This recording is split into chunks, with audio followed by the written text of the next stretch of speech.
أعوذ بالله من الشيطان الرجيم.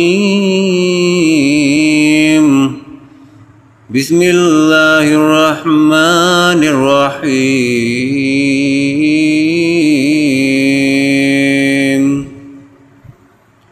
قل أعوذ برب الناس ملك الناس إله الناس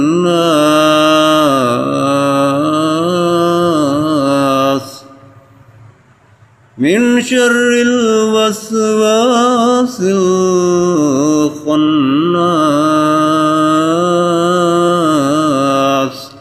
الذي يوسوس في صدور الناس من الجنة والناس.